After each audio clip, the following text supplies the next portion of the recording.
Hi, Senior High. Welcome to our virtual lesson in English for academic and professional purposes class. Today, you will learn another lesson from our Module 5, which aims to teach you on how to outline a reading text. In today's lesson, our objectives are first, to learn the methods of organizing an information. Second, distinguish between main ideas of a topic and supporting details. And finally, to understand the topic outline and sentence outline. Before we proceed to our lesson, I would like you to answer the What I Know section in your Module 5.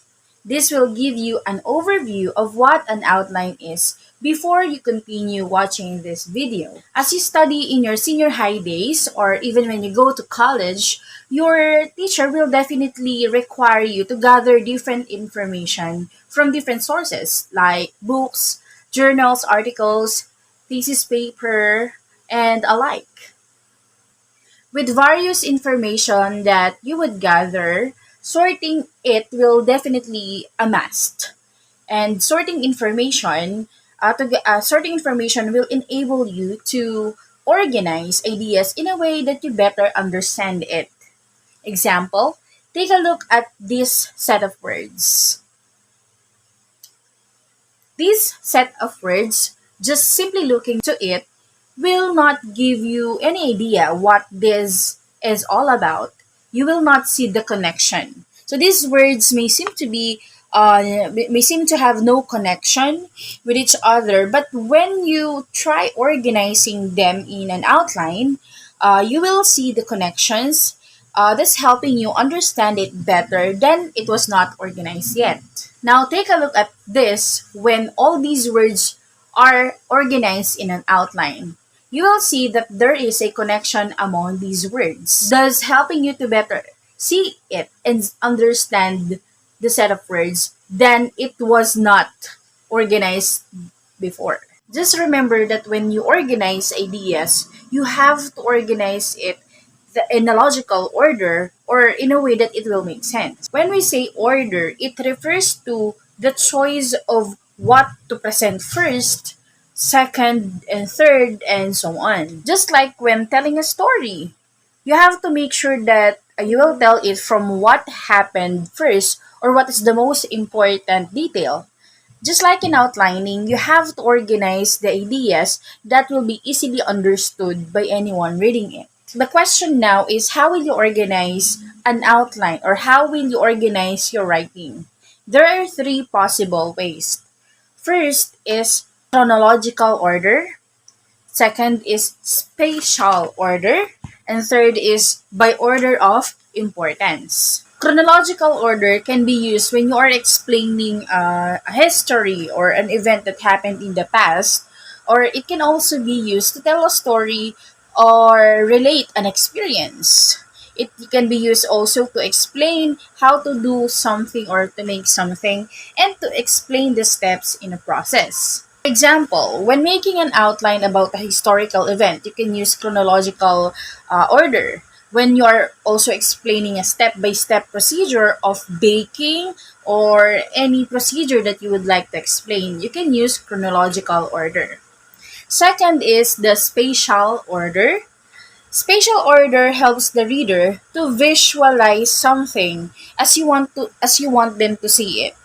It can be used also to create main impression using senses such as touch, taste, smell, and sound. For example, you can use spatial order. For example, when you are making an outline of a hierarchy of an organization and the like. Okay? And the third one is the order of importance. Order of importance is used to persuade or convince. You can also use this to rank items by their importance, their benefit, or their significance. This is also can be used when you are making an or detailing a specific position or positions in a company. Like when you are making an organizational chart, where the outline will show the details or the description of each position. So you can use these three ways for you to make an outline. So we can use chronological order, spatial order, and order of importance. So let's delve deeper into understanding what an outline is. Outline is a written plan that serves as a skeleton for the paragraphs that you write. It is a summary that gives the essential features of the information that will be included in a paper, book, speech, or any other similar document. An outline shows which idea is the bigger picture and which one is the smaller idea. An outline will help you understand the bigger picture of the text that you have read. But why is it important? Why is an outline important to understand? First, it gives an overview of the topic and it enables the readers to see various subtopics related to one another. Second, recording information in own words test your understanding. And lastly, it is an effective way to record needed information from reference like books, which you do not own. There are two kinds of outline. The first one is the reading outline. Reading outline is used to get the main ideas of a text that is already written, meaning the text is already present. The ideas are given, and you just have to outline it. The text may be your personal essay or an essay of the other author. The second one is the writing outline. Writing outline is a skeletal overview of your draft, which contains your fundamental points and the different ideas that support them. The reading outline, where the text or the essay is already present.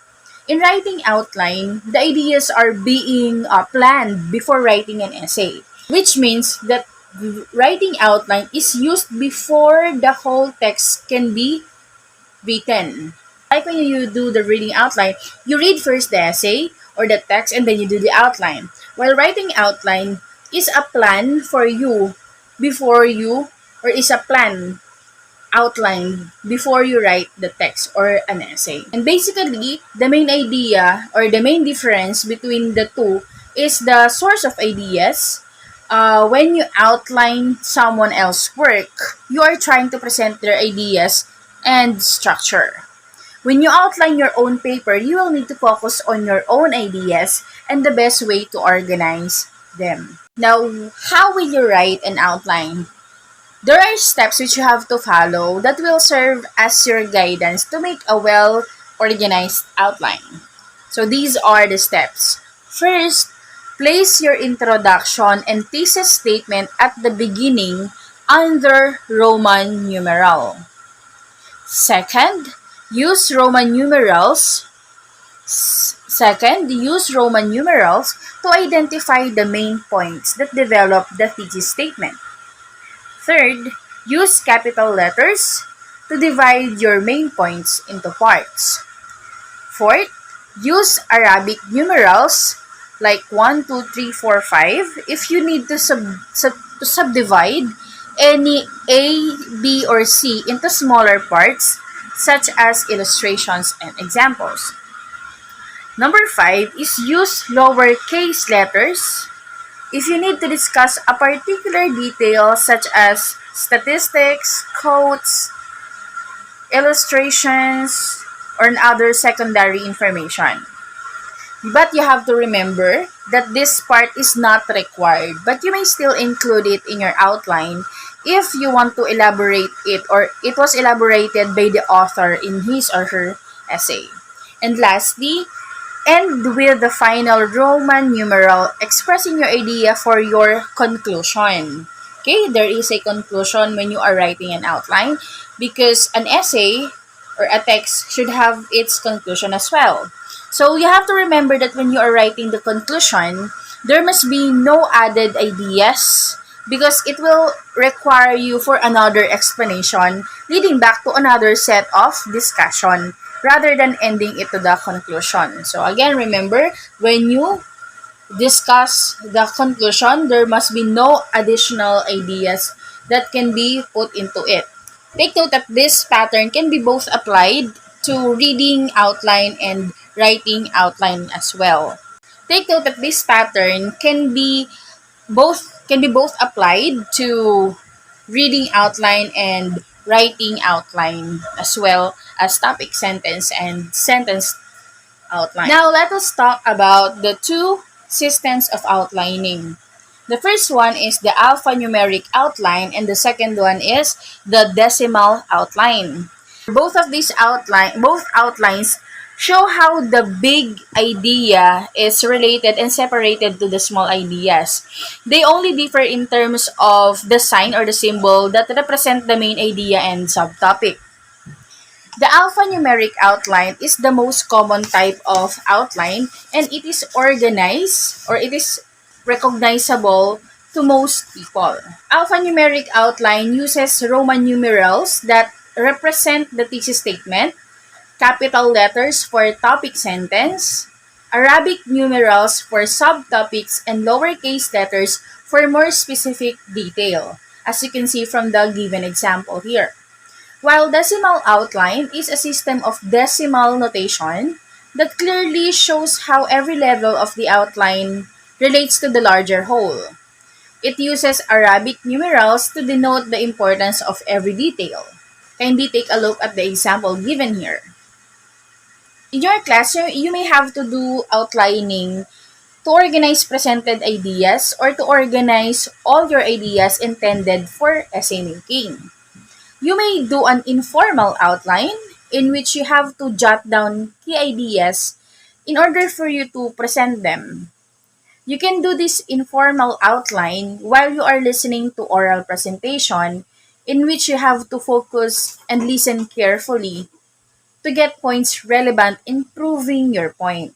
But when you have to make an outline, most especially an outline for a longer paper, like a storybook or a research paper, a formal outline is advisable. A formal outline shows detailed guide how all your supporting ideas relate to each other. There are two types of formal outline. The first one is the topic outline, and the second one is the sentence outline. Or both outlines follow the same format. However, they differ in terms of wordings. Topic outline uses words or phrases instead of complete sentences, while sentence outline, from the word itself, uses complete sentences. Now take a look at the given examples here. The first one is an example of a topic outline. You will see that the main topics and subtopics are consistently using words or phrases to be more comprehensible for the reader. While the second given example, which is a sentence outline, uses complete sentences to create clarity.